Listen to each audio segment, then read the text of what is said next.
Il fait moins souvent rimer amour avec toujours qu'avec du poil autour. Jean-Jacques Perroni.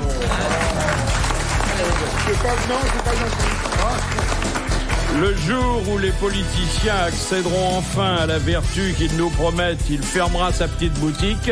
Jacques Maillot. Il est le contraire des bons coqs. Plus il se déplume et plus il lance de cocorico. Thierry Roland.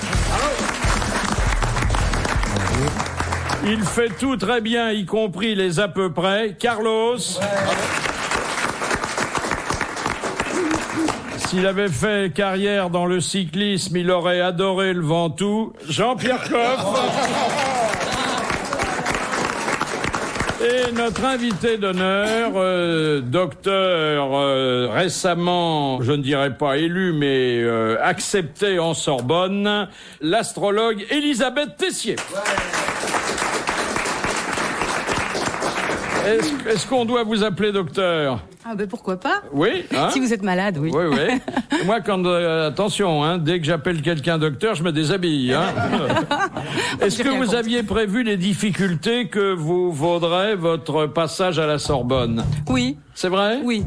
Mais pourtant, un jour, vous avez dit que, si mes souvenirs sont exacts, que vous ne faisiez pas votre propre thème. Si, bien sûr. Si, absolument. Oui. Dans les grands traits, hein, pas tous les jours, parce que je vais me laisser surprendre quand même. Ce matin, est-ce que vous l'avez fait pour savoir ce qui vous arriverait ? C'est pas trop pire, comme disent les Canadiens. C'est pas trop pire. Est-ce que vous vous considérez comme une sociologue ? Ah ben oui, pourquoi pas. C'est pas moi qui me considère. On m'a considéré comme une sociologue. Enfin, pas tous, hein, parce qu'il y a eu des mouvements divers, comme on dit à l'Assemblée. Bien sûr, non, mais ça c'était normal, c'était prévu, vous savez. Je sens le souffle, je suis médiatique. D'ailleurs, Alain Touraine, qui est quand même pas le dernier des sociologues et que je crois, enfin que moi je ne connais pas du tout et qui connaît bien Maffezoli, bien qu'il ne soit pas, je crois, tout à fait de ses amis, a écrit dans Le Monde que justement je n'avais pas fait l'apologie de l'astro du tout. Oui, il y en a un qui a été gentil, mais vous citez pas les autres qui l'ont pas été. Mais enfin, mais comme on n'a pas beaucoup de temps, c'est mieux. Dites-donc, l'astrologie, est-ce que c'est une science plus exacte que la météorologie ? Oui, justement, comme je l'ai dit un jour à plusieurs reprises. D'ailleurs, en fait, la météo, elle se trompe à 2 jours près. L'astrologie, elle peut faire des prévisions à plusieurs années près, juste. Oui, surtout quand on sort pas le lendemain pour vérifier. Est-ce que dans votre non, mais il y a des choses noires sur blanc quand même, hein. Est-ce que dans votre horoscope, c'était marqué que vous trimballeriez aujourd'hui avec un drôle de truc sur la tronche ? Mais non, écoutez, vous savez, je l'interprète librement, hein, mon horoscope. J'en fais ce que je veux. Non, il y a quand même... Pourquoi il n'est pas bien, mon chapeau ? Ah, c'est un chapeau, il fallait le dire. Oui, j'ai voulu faire concurrence à la nana de comment elle s'appelle, là ? À Madame de Geneviève, là. J'ai voulu faire concurrence à Geneviève. Ah oui. Sauf que le mien, quand même, moi, j'en change, vous voyez. Alors, la question que tout le monde doit vous poser, mais nous, on voudrait maintenant une réponse. On a besoin de savoir, parce que l'échéance se rapproche, qui va gagner la présidentielle française de 2002 ? Ah, écoutez, il faudrait que je me penchasse davantage quand même sur le problème. Ah oui, dites c'est un peu facile, non, mais bien sûr, mais parce que ça va être... Mais si, parce que d'abord les élections... Ce sera toi qui sera président. Voilà. Écoutez, je me suis pas gourée pour Chirac, qui a été président. En 86, vous avez dit qu'il serait élu, et il s'est ramassé. Nommé, en 86. Mais en 95, j'étais la seule à dire qu'il serait président. Oui, mais enfin... je vous assure que c'était pas facile. Il y avait déjà une grosse erreur en 86. Oui, il y avait une erreur en 86, c'est vrai. J'ai vu votre horoscope de 2001. Mais Philippe, je peux remplacer. Attendez. Non.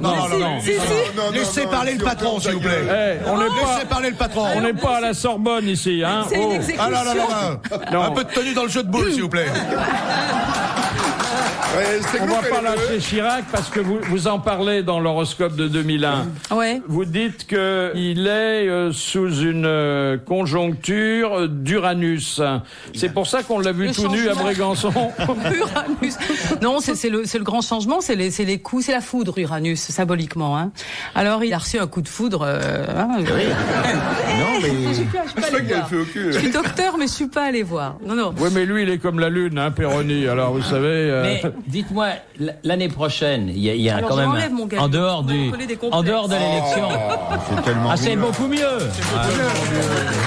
Il y a un grand événement en dehors de l'élection présidentielle qui est la Coupe du Monde de football. Est-ce que l'équipe de France va gagner? On ne peut pas faire le thème je suis pas voyante, moi. Contrairement à tout ce que raconte la presse, on peut pas faire le thème d'une équipe à moins, comme je l'ai fait une fois pour l'équipe allemande, mais ça m'a pris un mois de travail. Exactement, de faire le thème de tous les joueurs et d'essayer de faire une synthèse. Mais l'équipe allemande, elle avait gagné en 40, fallait le dire. Ou alors on peut faire autre chose. Ils étaient plus que 11 aussi. On peut faire autre chose, on peut faire le thème du jour du match et puis de le comparer au thème de la France ou des pays respectifs. Voilà, mais c'est. Mais enfin, vous avez un peu touché au sport, par le biais politique, puisque vous aviez prévu que Bernard Tapie serait élu maire de Marseille, hein? Voilà. Ah bah oui, ça fait mouche dans le lait quand même. Écoutez, Philippe, de toute façon, alors là, vous êtes en train de me décevoir parce que vous abondez dans le sens de la presse qui sort toujours les quelques erreurs. J'ai jamais dit, l'astrologie n'est pas une science exacte, c'est de la prévision qu'on fait avec ses neurones et c'est une approximation, une interprétation. C'est difficile. Bien sûr, la prévision est exacte, c'est l'événement qui a foiré, quoi. Bon. Non, c'est pas ça. Non, dans 4 fois sur 5, je suis à peu près juste. Il y a une étude qui a été faite là-dessus. Oui, moi, c'est la 5e fois qui m'amuse. Philippe Bouvard sur RTL, 4h, 4h30. Les grosses têtes dans la nuit des temps. Vous avez dit que Bérégovoy aurait des problèmes sérieux en septembre 93, mais il s'est suicidé le 1er mai. Au mois de mai, où j'ai dit d'ailleurs qu'il avait un très mauvais moment, c'est vrai. Oui. Mais vous savez, mais en septembre, c'était fini. Mais attendez, Philippe, vous êtes en train de... ce sont des coups de Jarnac que vous m'envoyez là, c'est vache, parce que c'est vache. Voilà, c'est pas digne d'un Sagittaire qui a le sens de l'équité. Vous dites Mitterrand, elle vous répond coup de Jarnac. Voilà. Non, mais parce qu'un thème ne voit pas la mort avec... on peut pas voir la mort avec une exactitude totale. On voit des points noirs dans la trajectoire. Bon, j'ai vu qu'il y avait un point noir au mois de mai. On peut les enlever, les points noirs. Oui, non, bon, d'accord. Et donc, on ne peut pas dire lequel est définitif. Non. On peut le dire en cherchant vraiment très fort. Ouais, mais vaut mieux pas le dire, d'ailleurs, c'est des choses qui... D'ailleurs, on ne dirait pas. Et Monsieur Paul, vous l'aviez vu, son horoscope? Monsieur Paul... Parce qu'il y a eu le chauffeur. Le chauffeur de la princesse. Là, il y avait un beau tir groupé à faire pourtant. Et il y avait des points noirs. Il fallait que je me préoccupasse de tous les... Non, mais il y avait oui, mais Madame Tessier lit pas l'avenir dans le pastis, hein.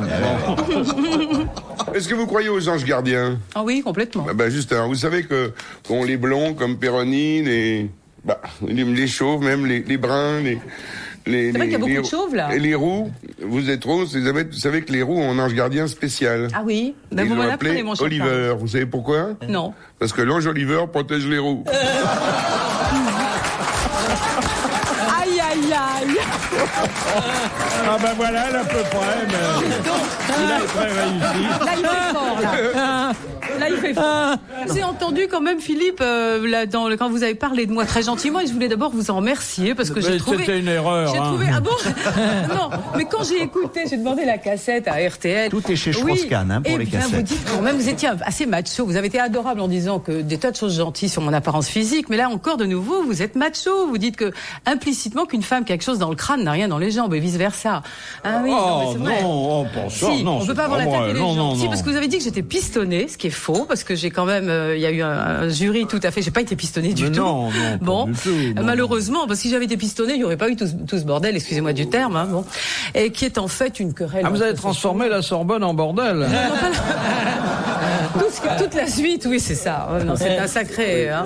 Non, parce que c'est surtout une querelle interne, il faut le dire. Hein. Non, mais attendez, interne. De toute façon, il faut restituer à ça ses justes proportions. Oui, c'est une querelle universitaire. Vous en êtes bien sorti, vous avez votre diplôme, on peut pas vous le retirer. Ouais. Vous avez été d'abord reçu à la Sorbonne, vous êtes reçu aujourd'hui pour les grosses têtes, tout va bien. Oui, tout va bien. Bon, vous savez, je mettais pas du tout en doute, et mes camarades non plus, la réalité de votre diplôme. J'espère bien que vous n'allez pas mettre en doute, madame. Bah, quand même. Merci, Florent. Ça, c'est un lion superbe et généreux. Ah, parce que vous connaissez tous les signes. Oui, caïman. Ah, oui. Moi, je suis lion, ascendant lion. Bélier, non? Vous n'êtes pas bélier. Oui, je suis bélier. Oui. Et vous êtes poisson. Oui, je suis signe du poisson. Oui, Thierry et Lion, je rappelle. Oui, mais attendez. Attendez, il faut que je réponde à madame, quand même, monsieur Hollande. Je crois que vous êtes poisson, Carlos. Je suis signe du poisson, c'est le liquide qui me soutient, mais c'est la queue qui me dirige. Ils adorent boire. Avant ça, j'étais verso ascendant recto, mais ça fait trop mal. Oui, mais moi, je suis lion, ascendant lion. Hein. Oh là là. C'est assez rarissime. Là, c'est redoutable. Bon, et Péroni, des boissons. Oui, Péroni, quel est son signe? Alors, je ne sais pas. C'est vrai? Ah oui, c'est une lacune. Ah, ouais. Je sais pas. Alors, vous êtes quoi, Péroni? Ah bah c'est à vous de trouver, c'est le boulot. D'ailleurs, de nouveau la voyante qui ressort. Bon, je ne sais pas. Et quant à mon voisin, mon digne voisin, je ne sais pas non plus. Jacques Maillot? Ah ouais. Non. Je vous dirais pas non plus. Je mourrais ignorante, alors, je ne sais pas. Mais vous savez, il est du milieu artistique, alors ils sont verso, mais souvent recto-verso, hein. Non, finalement, je vous remercie de jouer le jeu, parce que maintenant qu'on en sait un peu plus sur vous, vous êtes invité également à participer à notre concours culturel. Et en tant que docteur, vous pourrez répondre à certaines questions de culture que nous posons. Par exemple, celle-ci, soumise par Madame Romer de Besançon, qui a dit: la différence entre le naturisme et l'érotisme, c'est que dans le premier cas, les seins tombent. Ça, c'est un truc de grande culture, c'est un sacré défi. C'est mort, ça? C'est pas des proches, ça? C'est vivant et c'est pas de chez nous. C'est anglais? Entre le naturisme. C'est pas anglais. Américain? Allen? Woody Allen. Ouais. Bonne réponse de Jean-Pierre Coff. Encore un Sagittaire. Alors, je vous soumets tout de suite la deuxième que nous a expédiée Monsieur Romain de Nice, qui a dit: elle voulait me donner son cœur et j'ai eu un mal fou à lui expliquer que je n'étais pas habilité à recevoir des dons d'organes. C'est très joli, ça. C'est français? Oui, bien français. C'est pas Francis Blanche, ça? Français vivant. Pierre Doris? Non. Kersozon. C'est Kersozon. Bonne réponse de Jacques Maillot.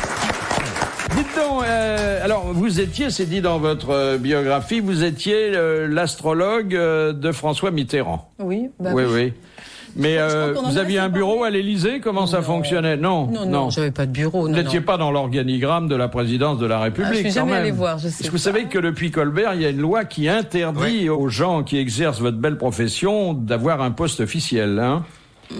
C'est à ça qu'on est en train de travailler. Alors comment ça se passait avec le président Mitterrand? Il m'invitait. Et lui lisait l'avenir dans les boules. Est-ce qu'il est déjà venu chez vous pour consulter? Non. Ah non, c'était toujours à l'Élysée, toujours. Je l'ai jamais vu ailleurs qu'à l'Élysée. Et ça pouvait durer combien de temps, la conversation? En général, c'était entre 1h et 1h30, 1h40. Oui, t'es en forme, Pépère. Est-ce qu'il tenait compte de vos avis, de vos prédictions? Écoutez, je pense que oui. Il me l'a jamais dit, hein. Il a tellement fait de conneries. Mais c'est sympa, ça. Non, mais vous n'êtes pas aperçu que il avait renoncé à quelque chose après vous avoir parlé? Si, justement, c'est-à-dire, ou pas renoncer, mais choisi des dates que je lui citais, par exemple. Quand il me demandait quand est-ce que... Oui, voilà, il y avait le choix dans la date. Quand il me disait, par exemple, je dois rencontrer Bush, quand est-ce que vous pensez que c'est le mieux, le mois prochain? Je choisissais la bonne date et je m'apercevais que c'était effectivement, je crois, il y en avait une le 16 mars d'une certaine... il téléphonait à Bush et disait: je peux pas vous voir parce qu'Elisabeth préférait que ça soit la semaine prochaine. Je pense pas qu'il y aurait dit ça, mais bon. Vous étiez rémunéré en nature ou en espèces? Ni l'un ni l'autre, mon cher, malheureusement. Vous n'avez jamais été rémunéré, vous y passiez 1h30 régulièrement? Exact, c'était pour la France et pour l'astrologie. Ah, bon. Mais il vous a pas dit un jour qu'est-ce que je vous dois, comme on dit un docteur? Jamais. Ce qui est, finalement, c'est un peu le... Mais il vous a jamais montré ses fonds secrets? Vous n'avez jamais vu ses fonds secrets? Non, je n'ai pas eu cet honneur, non. Non, mais attendez, vous passiez 1h30, vous aviez en plus le taxi à votre charge. Et puis en plus le travail à la maison. Mais il me raccompagnait en taxi. Non, mais le travail à la maison. Souvent des nuits entières au moment de la guerre du Golfe, des nuits entières. Il vous envoyait sa voiture, non? Ça m'est arrivé. Ah, c'est arrivé. C'est arrivé. Quand même, je trouvais surtout que c'était pas très... je trouvais que ça faisait un peu droit de cuissage ou issu de la cuisse de Jupiter. Que c'est laid, tout ça. Taillable et corvéable, merci. Taillable, c'est ça. Et donc, bon, quand le sujet est venu sur le tapis... c'est sur le tapis. Ah oui. Pas sur le bureau, sur le tapis. Sur le tapis du parc, oui, c'est ça. Eh bien, il m'a dit, mais de toute façon, je sais bien, je vous écrirai un jour tout cela et ça sera des droits d'auteur pour tout ce que je vous ai pas donné. Non, c'est pas bien. Lui aussi, il prédisait l'avenir, alors.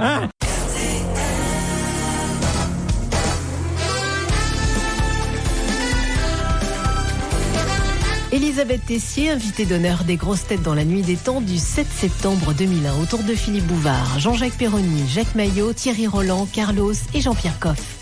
J'aimerais que, compte tenu du haut niveau culturel qui est devenu le nôtre, de la présence d'une dame qui est maintenant docteur en Sorbonne, la question de Monsieur Blanc de Versailles ne dérive à point. Oh, bah ça commence mal. C'est joli, ça. Ça commence mal. C'est un parfait du subjonctif. Quelle est, demande Monsieur Blanc, la cause majeure de la chute des poils d'une chatte? Ah oui. C'est que la dame fait trop de vélo. Comment? Quelle chatte? Je dis quelle chatte? Quelle race? C'est une... Un siamois. L'angora. Une chatte angora. Angora, oui. Le printemps, c'est la saison. Non. C'est pas une histoire de chaleur, non. La nourriture. Non, et c'est pas le vélo non plus, comme vous l'avez dit. Non, c'est quand elle est amoureuse. C'est quand elle est amoureuse. La chatte en chaleur? C'est quand elle... Non. Et là, les vétérinaires qui se sont prononcés sur ce cas ont bien observé le comportement. Ça n'aurait pas un rapport avec la lune, les cycles lunaires? La chatte, la lune, il voudrait pas que ça dérape, Pépère. Eh ben, on est mal barré, là. Ah, je vous raconte pas l'histoire, là. La maison faux cul est de sortie, là. Oh là là là là. Le bal des faux d'Herche bat son plein. Envoyez l'orchestre. Donc, alors, pourquoi une chatte perd ses poils, nom de Dieu? Chère madame, voulez-vous vous lever? Monsieur Perroni, voulez-vous retirer ça tout de suite? Mais il l'a pas encore mis. J'ai rien mis, je peux rien retirer. Ça vole pas haut, les grosses têtes, hein? Ah bah, c'est à mi-corps, hein.